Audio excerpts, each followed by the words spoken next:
Bom, gente, no quadro Minha Conversão de hoje, um dos maiores pastores do Brasil e também o meu professor de pós-graduação em Teologia Bíblica, Augustus Nicodemos. Como o senhor está? Oi, estou muito bem, muito obrigado. Obrigado pela oportunidade de participar aqui do seu canal. Conta comigo, viu? Se eu puder, no que eu puder ajudar, estou aqui. Obrigado, pastor. Bom, então vamos começar por essa pergunta, né? Como foi a sua conversão? Olha, Zap, eu nasci numa igreja evangélica e cresci ouvindo o evangelho, a palavra de Deus. Participei da escola dominical, da escola bíblica de crianças, mas quando deu 16 anos de idade, mais ou menos, eu me desconectei completamente da igreja, do cristianismo, de Deus, e já estava desconectado emocionalmente, mas foi numa viagem para os Estados Unidos, onde eu passei 6 meses, eu tinha 17 anos mais ou menos, que aí eu me separei definitivamente e passei a não me considerar mais cristão e realmente vivi uma vida muito mundana durante 7 anos, mais ou menos. Sete anos na promiscuidade, drogas e farra, sexo, o que você imaginar. E depois desse período, com 23 anos, eu senti uma sede muito grande no meu coração, um vazio muito grande, que nada daquilo que eu estava curtindo podia superar ou completar. E eu não sabia o que era, né? Eu procurava aquela paz no coração, encontrar sentido para mim, mas havia um buraco, uma faca enterrada no coração que não me largava. E numa noite de setembro de 1973, eu procurei, na verdade, tirar minha vida. E fui para casa disposto a fazer isso. Encontrei minha mãe, que estava inesperadamente no quarto dela. A arma era uma arma de meu pai, estava lá no guarda-roupa dele. Eu fui lá buscar. Minha mãe estava lá, viu o meu estado, viu que eu estava transtornado e pediu para eu orar. Ela era uma mulher crente, piedosa, e pediu que eu orasse naquele instante, não é? E pela primeira vez na vida eu realmente orei. Eu busquei a Deus de coração e caiu um peso de toneladas das minhas costas. Eu entendi que Deus tinha me escutado, meus pecados haviam sido perdoados.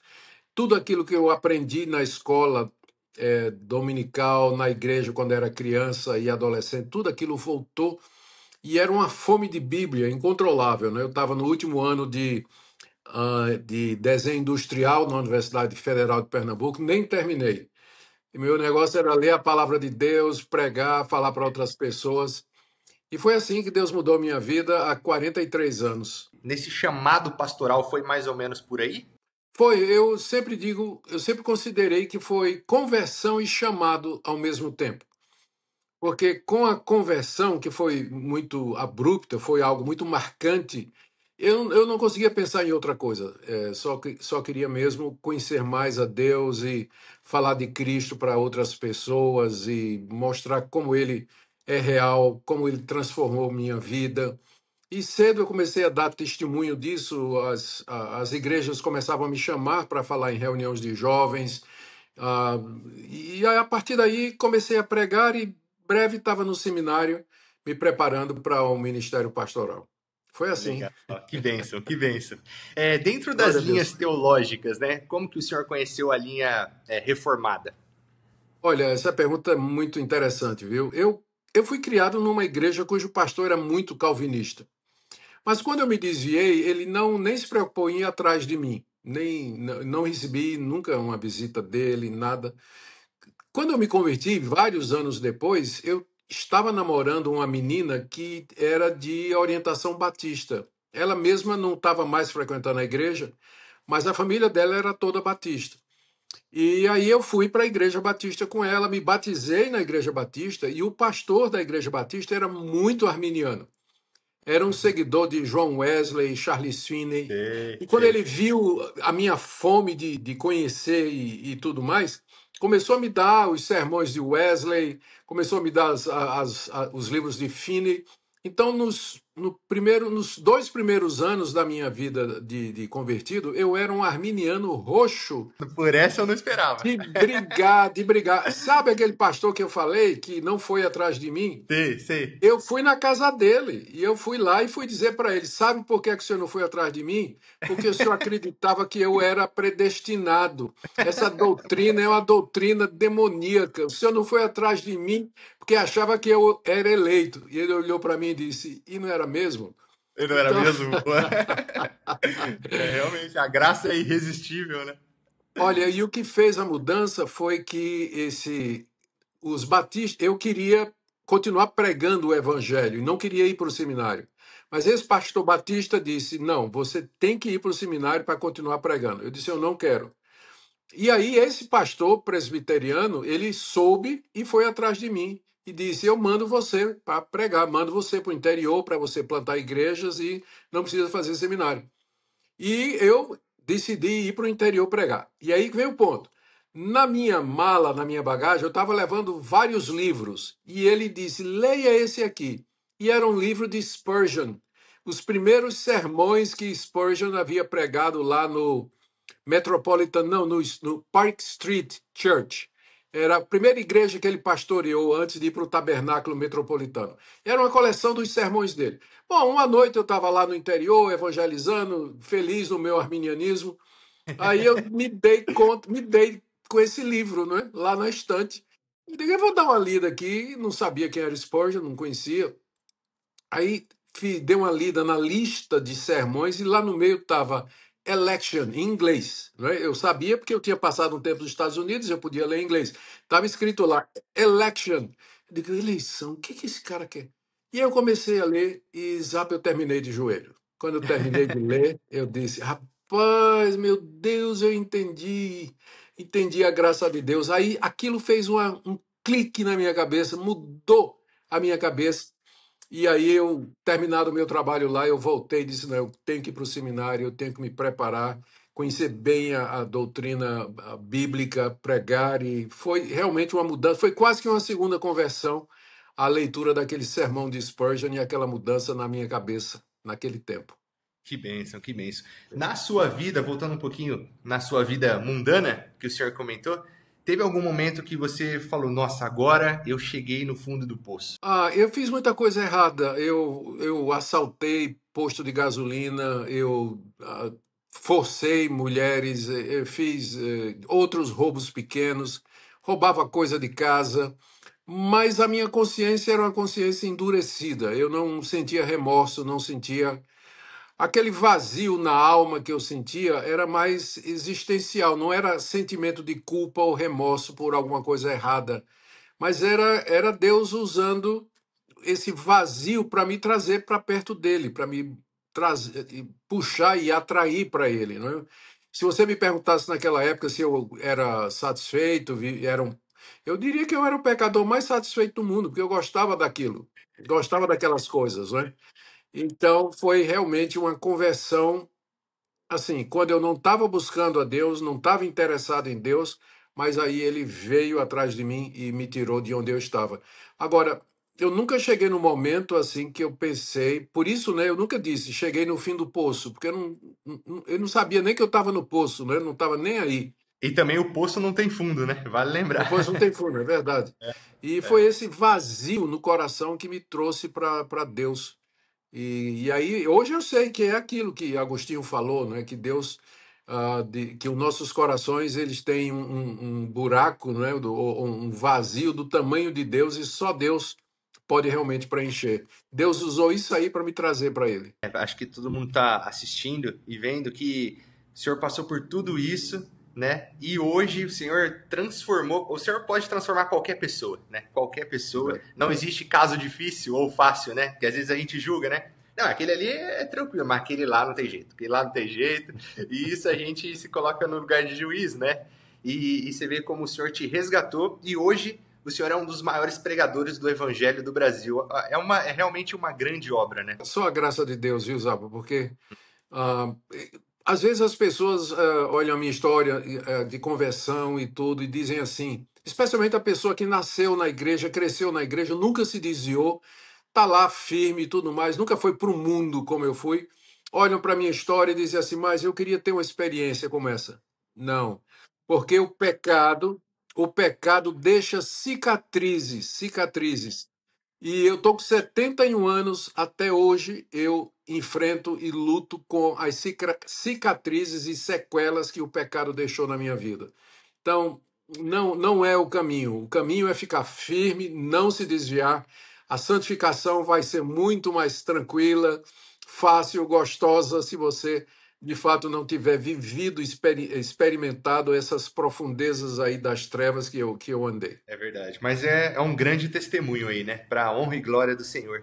E se Amém. fosse dar um conselho, né, para um recém-convertido, um jovem recém-convertido, ou uma pessoa mesmo recém-convertida, qual você daria Olha, hoje? eu diria para ele que ele se cercasse de pessoas e que pudessem ajudá-lo no início da vida cristã. Eu senti muita falta disso no começo, porque logo que eu me converti, já comecei a pregar. Não tive tempo de banco, ficar no banco, ser ministrado, ouvir sermão, a orientação. Não, não tive. Já foi conversão e parti para pregação, né? Isso me fez falta durante muito tempo, me fez falta sentir como é que o crente se sente, né? Sempre me vi como pregador e não como um crente. Não sei se você está entendendo. Então, eu diria isso para o novo convertido, né? Não vá cedo demais. Aguenta um tempo, se cerca de gente que pode dar orientação, maturidade, bons conselhos, para que você possa amadurecer no tempo certo e assim por diante. Se hoje eu estou vivo, foi só a graça de Deus mesmo, mas tinha tudo para dar errado. Como que o senhor sente essa capacitação do espírito de um recém-convertido para já um pregador? Como que foi esse processo? Ah, Porque ele, antes ele, o senhor não conhecia tanto a Bíblia, né? Creio eu. não conhecia. Mas eu tinha tido a igreja que eu frequentei, ela era muito forte na escola dominical. O pastor era um bom pregador, então eu tinha assimilado muita coisa. E depois que eu me converti, eu li a Bíblia direto, direto, bons livros, queria literatura, teologia. Então fui meio que aos trancos e barrancos, indo bem, bem depressa, não é? E a princípio eu não, as pessoas me chamavam para dar testemunho e daí evoluiu, testemunho da minha conversão e daí evoluiu para a pregação. Eu percebi que eu conseguia fazer isso, não somente falar do que Deus fez por mim, mas usar aquilo como gancho para trazer o evangelho para as pessoas. E as pessoas perceberam que eu tinha essa habilidade. E aí os convites passaram a ser não de testemunho, mas para pregar em congresso de jovens, acampamentos de jovens. E aí foi. E dois anos depois, 3 anos depois da minha conversão, eu estava entrando no seminário para fazer o curso regular de teologia. Quem eram as suas referências de pastores na época? Antes de eu entender as doutrinas da graça, eu tinha o meu pastor batista, né, que eu admirava muito, né? Era professor no Seminário Batista do Norte. Mas depois que eu entendi as doutrinas da graça, eu não perdi o respeito por ele. Mas aí eu conheci, dentro do mundo evangélico da época, algumas pessoas que foram de referencial para mim. O mais importante deles é o meu sogro, o pastor Francisco Leonardo. Eu vi o story hoje. É Você ele, viu a né? história? Maravilhoso. Sensacional. É um homem de Deus, piedoso, erudito, extremamente capaz, coração missionário.